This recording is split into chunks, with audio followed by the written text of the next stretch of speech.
Una joven suboficial no se presenta en su guardia. Leah era mi mejor suboficial y no era propio de ella retrasarse. Los agentes del NCIS buscarán su paradero.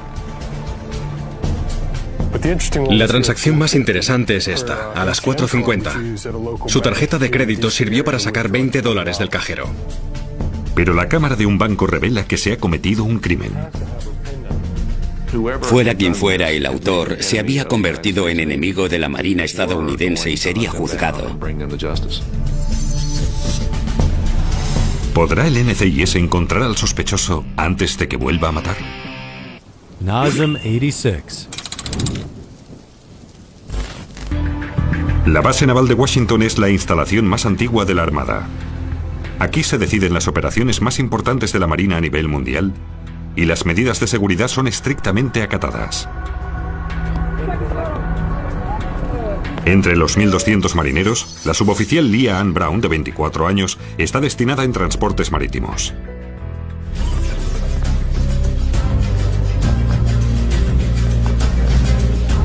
Durante 2 años, Brown se ha presentado cada día a las 7 en punto de la mañana para cubrir su puesto. Hasta hoy. Leah era mi mejor suboficial y no era propio de ella retrasarse. Una de sus colegas se dirige hacia la habitación de Brown. Pero no encuentra ni rastro de ella. Oriunda de Texas, Leah Ann Brown tiene una hoja de servicios impecable. Acaba de ser nombrada Marinero del Trimestre, un prestigioso galardón entregado a los mejores. Más tarde, a las 9 de la mañana, su superior recibe una inquietante llamada de la madre de Leah Ann. Me dijo, señora, ¿sabe dónde está mi hija? No he tenido noticias suyas en todo el fin de semana y no es propio de ella. Yo sabía que siempre estaba en contacto con su familia. Esto me confirmó que le había ocurrido algo grave. La oficial Myers deja de lado su día a día para dedicarse a buscar a la joven. Llamé a todos sus amigos, a antiguas colegas suyas con las que había intimado, para preguntarles si sabían con quién andaba últimamente y si tenían algún número de teléfono donde llamar. Intentaba reunir toda la información posible sobre su paradero.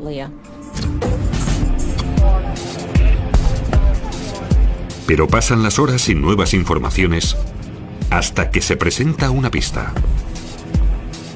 Hacia mediodía recibimos la llamada de un joven que sonaba un poco nervioso, preocupado. Pregunta por Leah Ann Brown, pero cuando le dicen que le pasan con la oficial Myers, cuelga el teléfono.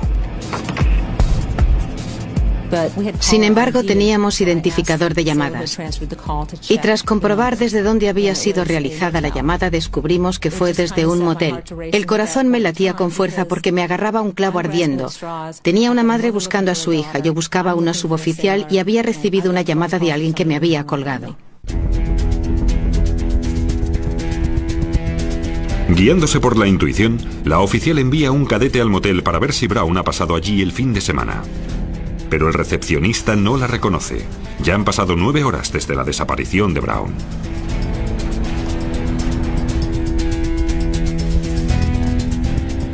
No tan solo tenía una suboficial desaparecida, sino también amenazada. Por lo tanto, llamé al NCIS. El Servicio de Investigación Criminal de la Marina, o NCIS, es un cuerpo civil de agentes especiales que investigan los delitos relacionados con la Armada.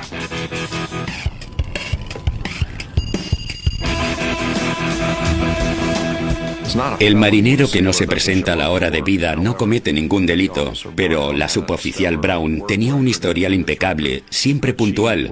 Su superior estaba muy preocupada y mi instinto me decía que había ocurrido algo grave. El agente Alderman se dirige a la base naval. Allí averigua que Leah Ann fue vista por última vez el viernes por la noche tras terminar la guardia. Uno de nuestros primeros pasos fue dirigirnos al cuartel. Teníamos que averiguar dónde había ido tras su guardia. Alderman encuentra una pista. Al entrevistar a los amigos y colegas de la suboficial Brown, nos indicaron que era muy amiga de un individuo llamado Mike Patton. Iban a salir a cenar en Washington el sábado por la noche. El agente especial Alderman empieza a investigar la vida de Michael Patton. Lo hicimos con mucha discreción porque no sabíamos quién era ese individuo, ni si podía tener algo que ver con la desaparición de Leah Ann Brown. El NCIS descubre que Michael Patton tiene 29 años, es de Maryland y que trabaja en un banco local. Al no encontrarle en su casa, Alderman envía a un agente a su trabajo. Entonces nos enteramos de que tampoco había ido a trabajar aquella mañana. De repente había 2 personas desaparecidas que no estaban donde deberían estar. No era una coincidencia, sabíamos que había sucedido algo grave.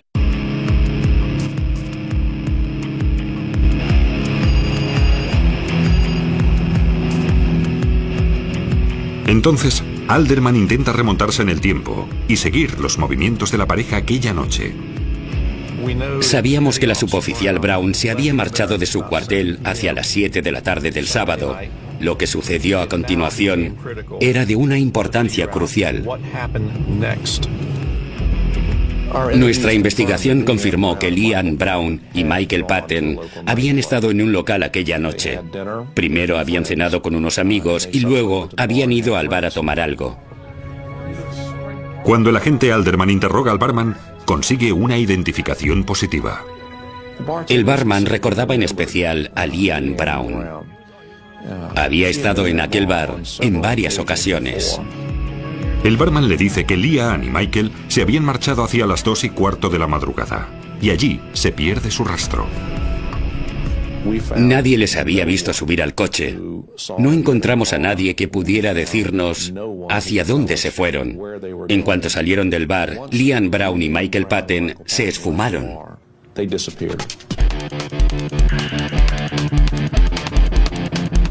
¿Sería Michael Patton el responsable de la desaparición de Leah Ann?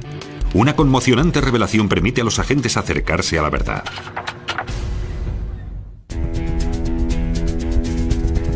Los agentes del NCIS no tienen ninguna pista sobre el paradero de la suboficial de la Marina Leah Ann Brown y su amigo Michael Patton.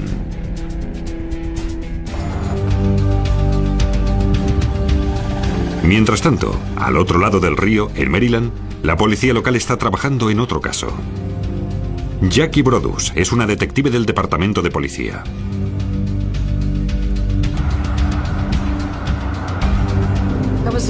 Yo estaba de guardia aquel fin de semana. Recibimos la frenética llamada de un ciclista diciendo que había encontrado un cadáver en la cuneta de la carretera.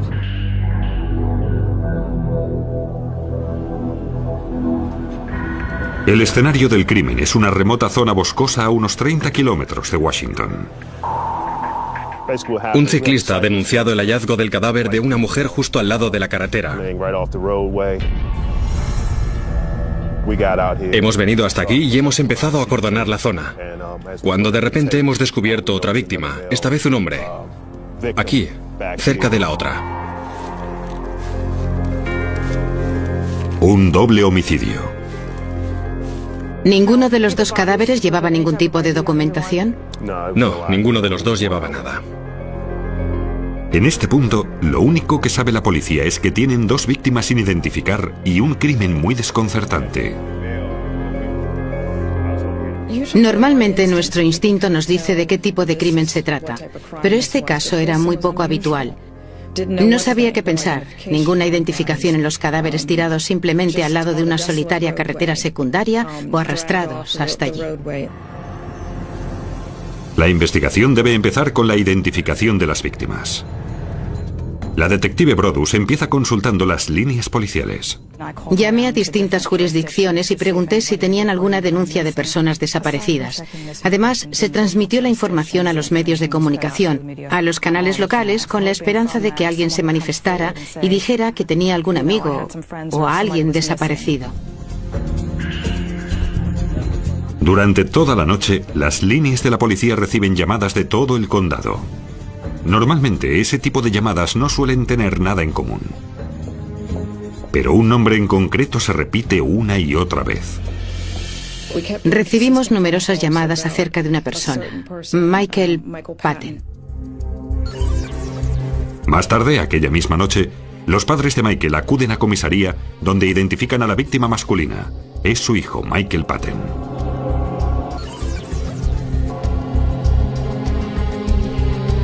Sus familiares cuentan a la policía que Michael se había marchado el sábado por la noche para cenar con una amiga marine en Washington. Al día siguiente hablé con el NCIS para preguntar si había alguna desaparición denunciada en su departamento. Y me dijeron que, de hecho, una persona no se había presentado a su trabajo, Leanne Brown. Los agentes del NCIS lo confirman. La mujer asesinada es Leanne Brown. Tan solo horas después de que se denunciara su desaparición, el caso pasa a ser una investigación de homicidio. Damas y caballeros, sabemos que Leanne Brown fue vista por última vez el viernes por la noche en la base naval. Inmediatamente, el NCIS establece un equipo dedicado al caso. Este caso tiene la máxima prioridad. Quiero a todos los agentes trabajando en el caso. Los agentes compilan dossiers sobre la víctima, incluidas sus transacciones financieras, llamadas telefónicas e historial personal. Su hoja de servicio es muy buena. No consta ninguna medida disciplinaria ni ausencia no autorizada. ¿Qué sabemos de Mike Patton? ¿Algún asunto de drogas o algo así? Mike Patton es un hombre blanco de 29 años. Vive en Waldorf, Maryland, y trabaja en un banco local. Conduce un Acura Legend de color gris. No tiene antecedentes.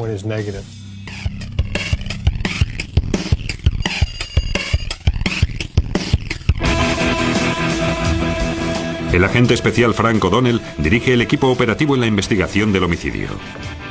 Reinaba una situación de indignación por el hecho de que fuera una suboficial de la Marina que trabajaba aquí, en la base naval de Washington, y por el hecho de que la hubieran asaltado tan cerca y de que fuera un crimen tan horrendo.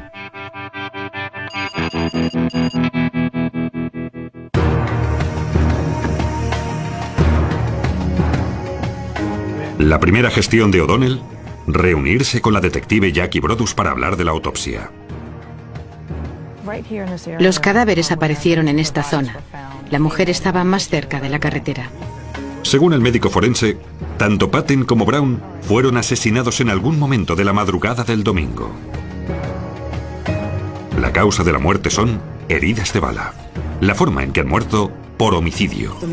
La víctima masculina había recibido muchos golpes en la cabeza, seguramente hasta perder la conciencia, y como puedes ver, le dispararon en la nuca. Y fue desde bastante cerca. En cuanto a la víctima femenina, también presentaba traumatismos causados por un objeto contundente, y las contusiones indican que se defendió de sus agresores. ¿Se ha recuperado alguna bala? Pues sí, una de 9 milímetros encontrada en el cadáver. De manera que estamos buscando un arma del calibre 9 milímetros. O sea que tenemos dos víctimas. Ambas han recibido muchos golpes y luego les han disparado de cerca, como una ejecución. Exacto, en ambos. Aunque el Departamento de Policía del Condado encabece la investigación del doble homicidio, el NCIS tiene plena jurisdicción sobre todas las investigaciones relacionadas con el personal de la Armada. Ahora, las dos agencias deben coordinar sus esfuerzos. Nuestro objetivo era hacer todo lo posible, seguir todas las pistas posibles para encontrar al culpable y meterle entre rejas. ¿Cómo podíamos identificarle? ¿Cómo podíamos meterle en la cárcel? Este era el objetivo del equipo.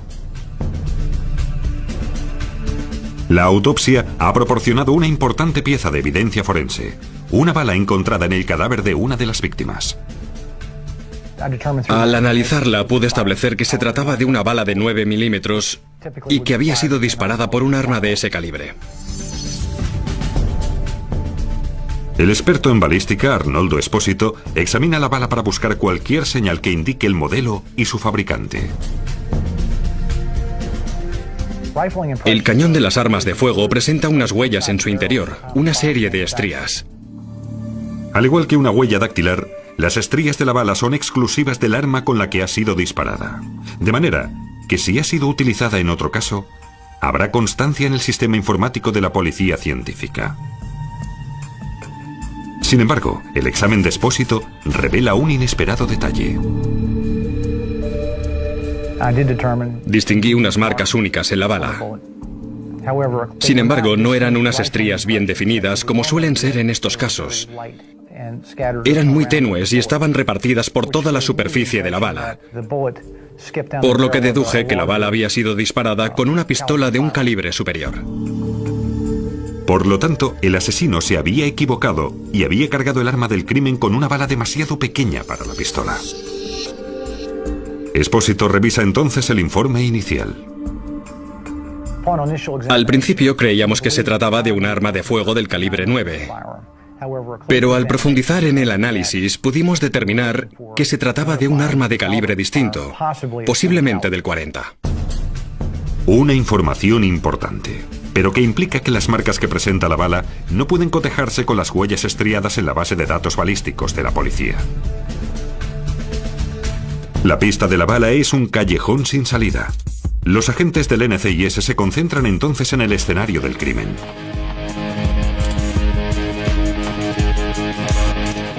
El agente Chuck Alderman se reúne con los investigadores de la policía. Justo aquí, teníamos a la víctima masculina. Debía estar inconsciente al llegar, porque vimos rastros de sangre en la carretera, como si le hubieran arrastrado hasta esta zona de aquí. El agente deduce que el asesino no ha actuado en solitario. Michael Patton era un chico robusto, por lo tanto, tuvo que haber más de un atacante para poder con los dos. Sin embargo, en el lugar del crimen falta una prueba que esperaban encontrar. Las autopsias indican que ambos recibieron una fuerte paliza, sobre todo Michael, pero Leah también. Sí. ¿Pero nada indica que les pegaran aquí? No, nada. Por lo tanto, Alderman sospecha que debe haber otro escenario del crimen. Aparentemente esos chicos se han encontrado con su asesino o asesinos en otro lugar. Se ha producido una refriega y después les han traído hasta aquí y les han matado a tiros. Sí. Para resolver el caso, los investigadores deberán descubrir dónde se inició el ataque. Para encontrar alguna pista de los asesinos, teníamos que saber exactamente a dónde fueron Liam Brown y Michael Patton después de salir del bar la noche del sábado. El problema era, ¿cómo? En su cuartel general, el NCIS quizá haya encontrado la manera.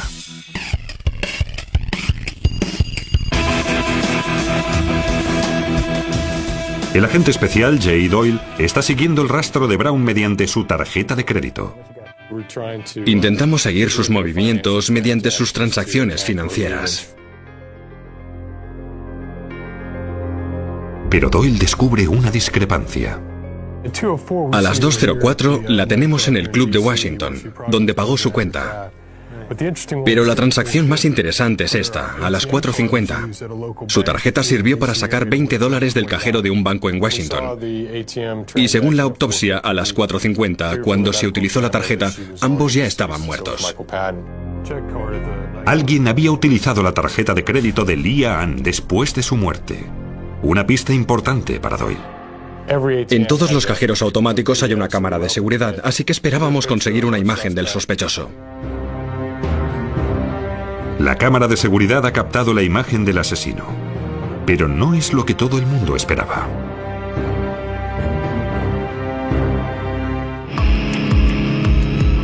Cuatro días después del asesinato de Brown y Patton, los agentes del NCIS encuentran una pista. El vídeo de la cámara de seguridad de un cajero en el que alguien utiliza la tarjeta de Brown tras su muerte.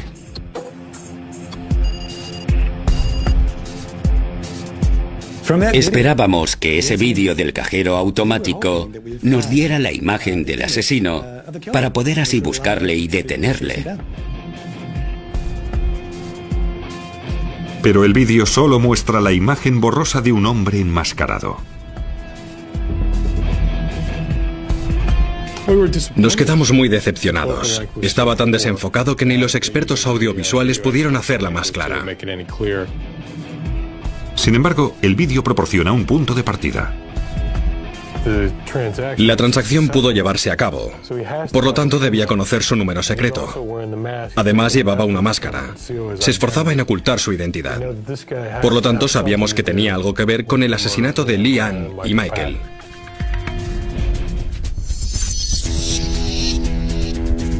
¿Podía haber conocido a sus víctimas? La siguiente tarea de los agentes es identificar al hombre que aparece en el vídeo.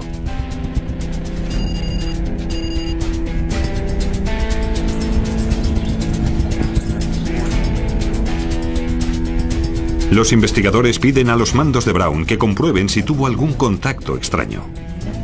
Y el libro de visitas de los cuarteles puede ser la clave. Pedí al suboficial que mirara en el libro de visitas para averiguar si alguien había ido a verla el viernes o durante el fin de semana.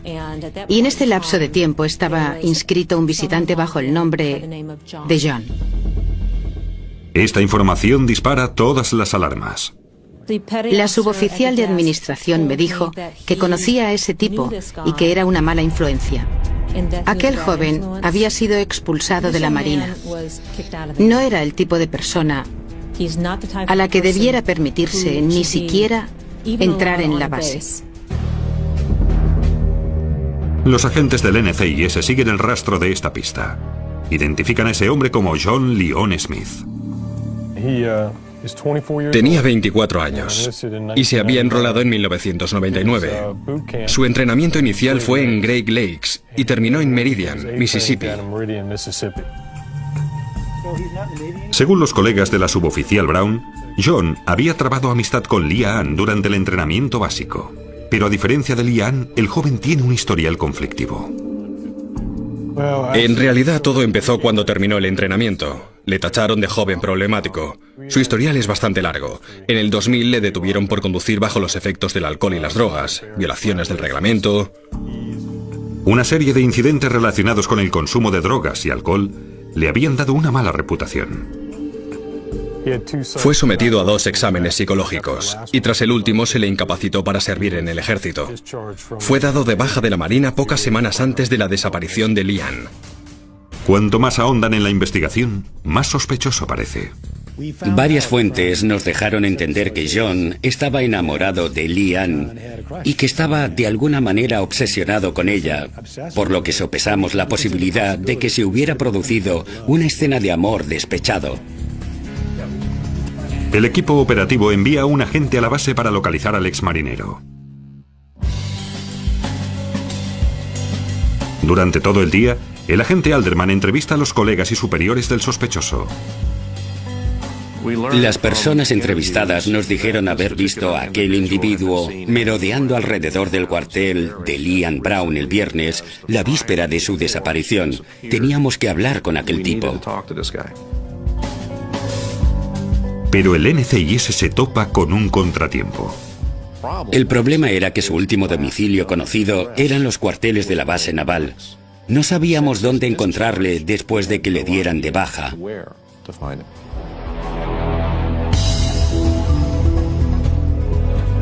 Pero entonces el agente Alderman recuerda la llamada telefónica recibida en la base tras la desaparición de Brown. Después de que Leanne Brown no se presentara a su trabajo, alguien la llamó desde un motel. Nos preguntábamos si podía tratarse de nuestro sospechoso. ¿Se alojaba el militar dado de baja en el motel en el momento del asesinato de Leanne? ¿Y 2 días después seguiría estando allí?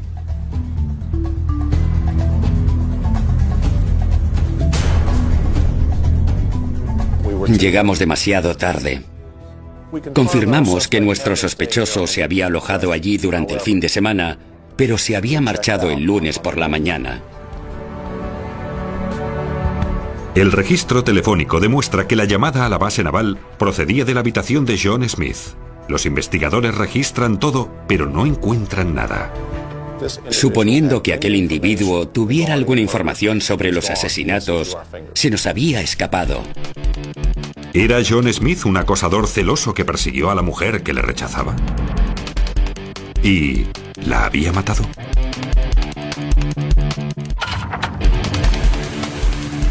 Los agentes que investigan el asesinato de Brown y Patton han identificado a su primer sospechoso. John Leon Smith. Se trataba de un individuo que había sido visto con Leanne Brown los últimos días antes del homicidio. Esta persona tenía antecedentes por problemas disciplinarios, un historial de incidentes relacionados con el consumo de drogas y finalmente había sido dado de baja de la Marina. El equipo especial del NCIS lanza entonces un operativo de búsqueda a gran escala. Los agentes intentan encontrar al marine licenciado investigando sus direcciones anteriores y sus amistades conocidas. Y finalmente le encuentran a 3.200 kilómetros de distancia, en Arizona.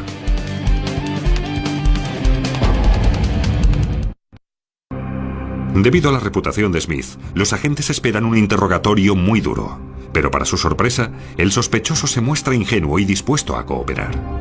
Acepta someterse a largos interrogatorios y a una prueba del polígrafo. Los resultados sorprenden a todos. Describió sus actividades en los días inmediatamente anteriores y posteriores a los homicidios. Llegamos a la conclusión de que no conocía ningún detalle del crimen, ni sus autores, ni cómo lo habían llevado a cabo. El único sospechoso del crimen ha quedado descartado. Y el NCIS vuelve a estar en el punto de partida.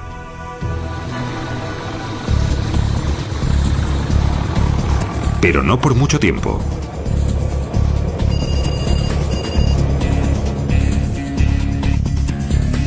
A la mañana siguiente, surge una inesperada pista cerca del lugar donde se encontraron los cadáveres.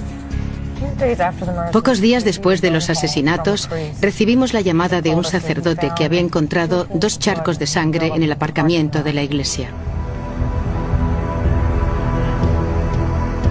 La iglesia está a 3 kilómetros del lugar donde aparecieron las víctimas. ¿Podría ser allí donde Leanne Brown y Michael Patton fueron asaltados? Había mucha sangre. No sabíamos de dónde venía. Pedimos a la policía científica que lo analizara. Luego entrevistamos al sacerdote y descubrimos que era la iglesia de la familia de Michael Patton.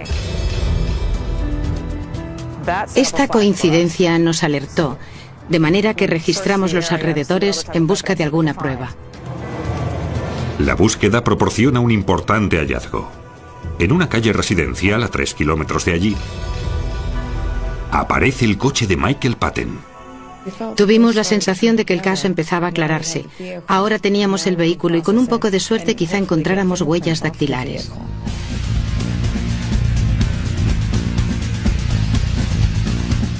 El coche es trasladado al laboratorio criminológico del condado, donde un equipo de peritos procesa el vehículo en busca de pruebas físicas. Analizan las manchas de sangre encontradas en el coche y obtienen resultados. Hemos podido confirmar mediante las pruebas del ADN que las manchas de sangre en el aparcamiento coinciden con las encontradas en el coche y que son de la sangre de las víctimas. ¿Tanto de Michael como de Leah? Sí. Y cuando miramos en el maletero, vimos 2 manchas muy grandes de sangre, por lo que era evidente que habían metido a 2 personas en ese maletero. Es un indicio crucial. Los investigadores empiezan entonces a reconstruir lo sucedido aquella noche. Sabemos que las víctimas fueron atacadas en este aparcamiento, que las metieron en el maletero del coche y las llevaron hasta este lugar solitario, donde les dispararon.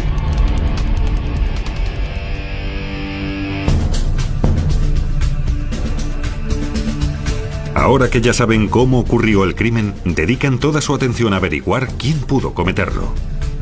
Los forenses buscan huellas dactilares. Utilizamos una sustancia vulgarmente llamada superglue para espolvorear todo el vehículo y luego aplicamos una fuente de luz alterna con polvos fluorescentes. Pero han borrado sus huellas. Descubrimos que el guardabarros trasero izquierdo había sido frotado con un trapo y luego vimos que también lo habían hecho en la zona del maletero y en el parachoques. Todo indicaba que intentaban borrar todas las huellas digitales del vehículo. Sin embargo, los peritos con experiencia saben dónde buscar. Cuando un conductor sube a un coche desconocido, suele ajustar el retrovisor. Y en efecto, los expertos forenses encuentran lo que andaban buscando. Encontré una huella dactilar clara en el cristal del retrovisor interior. ¿Bastará con una sola huella digital para que los agentes encuentren al asesino?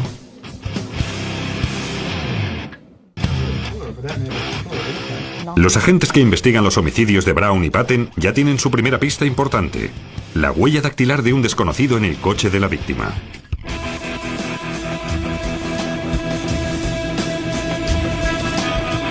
Los expertos forenses investigan en las bases de datos del condado y del estado, comparando la huella desconocida con las que allí constan. Pero aquella prometedora pista se desvanece. No coincide con ninguna.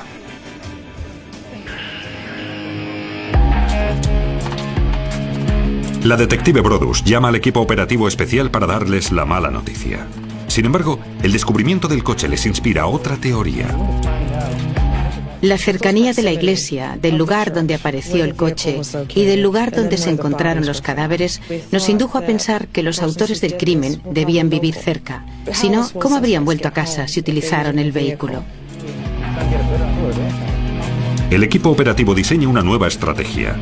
La detective Brodus estudiará los expedientes de los delincuentes conocidos de la zona e investigará cualquier actividad poco habitual aquella noche. Tras consultar con los de la División Criminal y la Unidad de Robos, descubrimos que se habían producido varios robos de coches y atracos en el condado, y todos ellos durante la misma noche del homicidio, de manera que pensamos que podían estar relacionados. Para Brodus es una pista. La noche de los asesinatos se produjo una serie de atracos a mano armada cerca de la iglesia. Según el detective asignado a la zona, habían sido cometidos por una banda de delincuentes local. Se produjo un atraco en una tienda de vinos y licores. Dos tipos entraron en la tienda con la cara parcialmente oculta y pidieron la caja a punta de pistola. Según fuentes locales, estos tipos vivían muy cerca de allí. Unas horas después, aquella misma noche, la banda ataca de nuevo. Me llamaron por el busca después de la medianoche por un asalto. La víctima es un hombre llamado William Hicks. De hecho, los sospechosos habían seguido a la víctima hasta este lugar y le habían asaltado justo enfrente de su casa. Los delincuentes se llevan el coche y la cartera de Hicks, pero no van lejos. Tuvieron un accidente cuando intentaban huir de la zona y abandonaron el coche hacia las 2:30 de la madrugada. Acabaron justo aquí. En el aparcamiento de la iglesia, donde la suboficial Brown y Michael Patten fueron atacados. Precisamente a la misma hora, más o menos, es cuando se produce el homicidio. A la misma hora y en la misma zona. Y de repente, ate cabos, me di cuenta de que todos estos delitos estaban relacionados, conectados. ¿Podían Brown y Patten haber sido víctimas de un violento brote criminal? El detective comunica su descubrimiento a homicidios.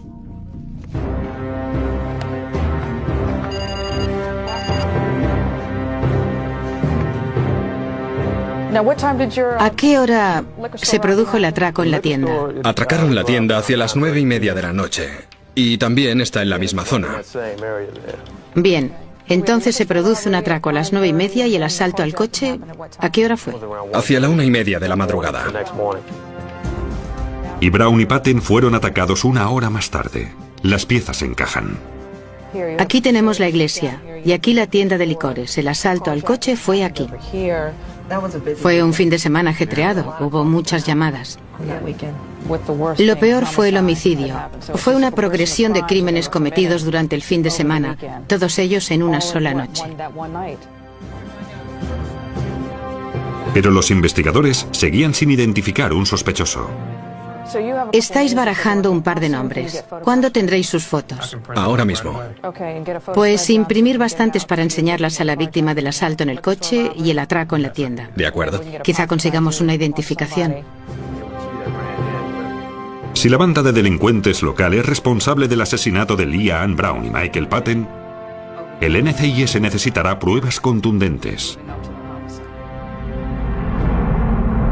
Quizá las tengan los agentes del NCIS en la base naval de Washington. El agente especial Doyle ha encontrado una pista crucial que no habían visto en el vídeo de seguridad del banco. Teníamos el vídeo de la cámara de seguridad del cajero, con un individuo enmascarado utilizando la tarjeta de Lian.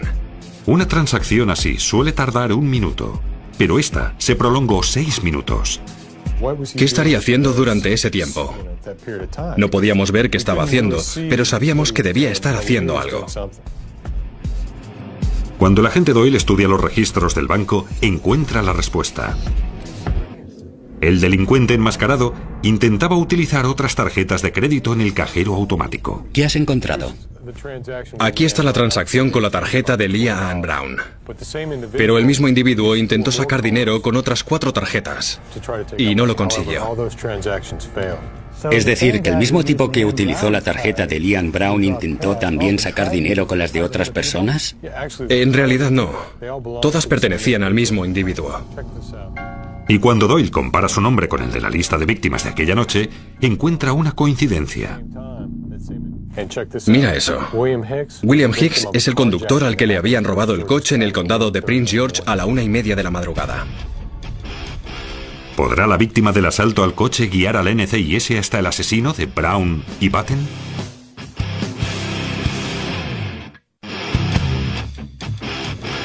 La investigación del asesinato de Brown y Patten empieza a dar sus frutos cuando los agentes pueden relacionar los homicidios con una serie de delitos locales.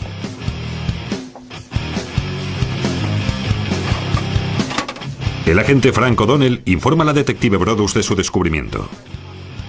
El mismo hombre enmascarado que utilizó la tarjeta de Lian también intentó sacar dinero con las tarjetas de otra persona. O sea que habéis identificado las otras 4 tarjetas que intentó utilizar. Sí, y todas pertenecían a la misma persona, a William Hicks. William Hicks, el hombre al que le robaron el coche la noche de los asesinatos. A diferencia de Brown y Patten, William Hicks ha conseguido escapar con vida. ¿Pero podrá identificar a sus atacantes? Los detectives se lo llevan a comisaría para someterle a una rueda de reconocimiento fotográfica con los sospechosos principales de la zona. Por supuesto, estaba oscuro cuando ocurrió todo. Y los asaltantes iban armados. Muchas veces las víctimas se fijan sobre todo en el arma que les está apuntando. Y pensé que en este caso el señor Hicks, la víctima, no podría ser de mucha ayuda. Pero William Hicks lo recuerda todo con claridad. Señaló enseguida esta foto y me dijo, literalmente, ese cabroncete me atracó. Es Cortez Carroll, un delincuente de 24 años con un historial delictivo de 5 años. La policía tiene un largo expediente de él y su banda. Se daba mucha importancia, creía ser el dueño del mundo, controlaba a cualquiera que pasara por la zona, controlaba toda la actividad, estaba involucrado en todas las actividades ilegales y lo dominaba todo. Los detectives de robo saben dónde vive Cortez y dónde suele reunirse su banda. Detienen a Carroll y a sus colegas más cercanos y se los llevan a comisaría para interrogarles. Las huellas dactilares de los sospechosos se cotejan con la encontrada en el coche de Michael Patten. Y se produce una coincidencia. Uno de los cómplices de Carroll, un sospechoso llamado Robert Odom. El caso empezaba a resolverse. Teníamos pruebas. Teníamos las tarjetas de crédito para relacionarles con el crimen. Incluso una huella dactilar en el coche de Michael Patten. Pero necesitábamos que ellos mismos dijeran que estuvieron allí. Los interrogatorios duraron toda la noche. Y de uno en uno, los supuestos culpables empezaron a confesar. Primero atracos de poca monta, luego el asalto al coche de Hicks y finalmente Cortez Carroll se derrumba y admite haber asesinado a la suboficial Lian Brown y a Michael Patten. Estaban emboscados, esperando a la próxima persona que se detuviera, Por desgracia, Leanne y Michael fueron los siguientes en llegar al aparcamiento. Leanne dijo, por favor, quedaos con el dinero y dejadnos marchar. Pero ellos dijeron, no, nos habéis visto la cara, tenemos que mataros.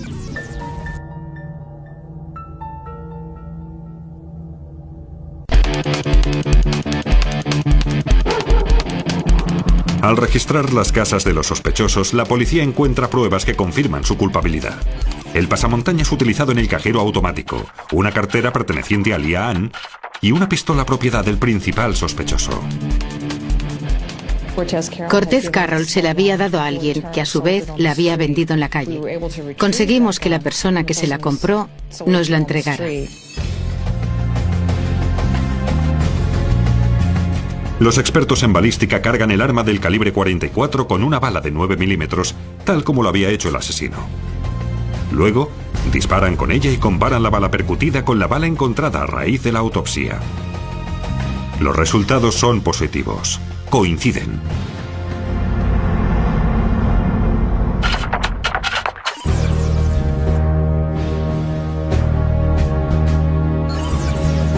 Carroll es declarado culpable de asesinato y condenado a cadena perpetua. 3 de sus cómplices son condenados por atraco y secuestro.